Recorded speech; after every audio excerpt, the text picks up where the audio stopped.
పేరు సంధ్య. ఈరోజు మనం టేస్టీ పిల్లలకి ఎంతగానో నచ్చే బిస్కెట్స్ని అయితే ఇంట్లోనే తయారు చేసుకుందాం. ముందుగా ఒక బౌల్ తీసుకుని దానిలో వెన్నను వేసుకుని చూపిస్తున్న విధంగా వాటర్ వేసుకుని 1-2 సార్లు క్లీన్ చేసుకోవాలి.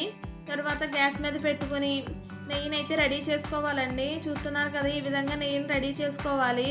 నెయ్యి రెడీ అయిన తర్వాత చల్లారే వరకు పక్కన పెట్టుకోవాలి. గ్యాస్ మీద బాండీ పెట్టుకుని సాల్ట్ వేసుకుని స్టాండ్ పెట్టుకుని ప్రీ హీట్ చేసుకోవాలండి. చూపిస్తున్న విధంగా అవన్నీ 10 మినిట్స్ ప్రీ హీట్ చేసుకోవాలి. తర్వాత ఒక బౌల్ తీసుకుని 1 కప్పు షుగర్ పౌడర్, 1 కప్పు గోధుమ పిండి లేదా మైదా తీసుకోవాలి.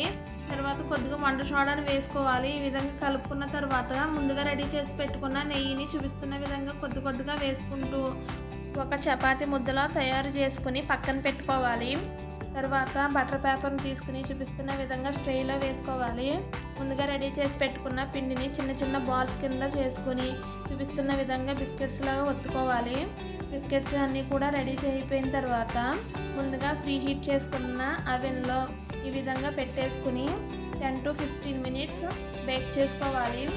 ముందుగా మనం గ్యాస్ మీద ప్రీ హీట్ చేసుకున్న బాండీలో కూడా అదే విధంగా బిస్కెట్స్ని ఒత్తుకొని చూపిస్తున్న విధంగా పెట్టేసుకోవాలి. అంతే అండి, మూతకులో పెట్టేసుకుని బేక్ చేసుకోవాలి. మనకి అవెన్లో అయితే చూస్తున్నారు కదా, ఈ విధంగా రెడీ అయిపోయినాయండి. అన్ని బిస్కెట్స్ని ఇదే విధంగా బేక్ చేసేసుకోవాలి. చూస్తున్నారు కదా, ఎక్కడ కూడా మాడిపోకుండా పిండి తడి అన్నది లేకుండా చక్కగా అయితే బేక్ అయిపోయినాయండి. వాటిని ప్లేట్లోకి తీసుకోవాలి. గ్యాస్ మీద మనం బేక్ చేసుకుంటున్న వాటిని కూడా చెక్ చేసుకుందామండి. చూస్తున్నారు కదా, ఆ బిస్కెట్స్ కూడా అన్నీ కూడా బేక్ అయిపోయినాయండి.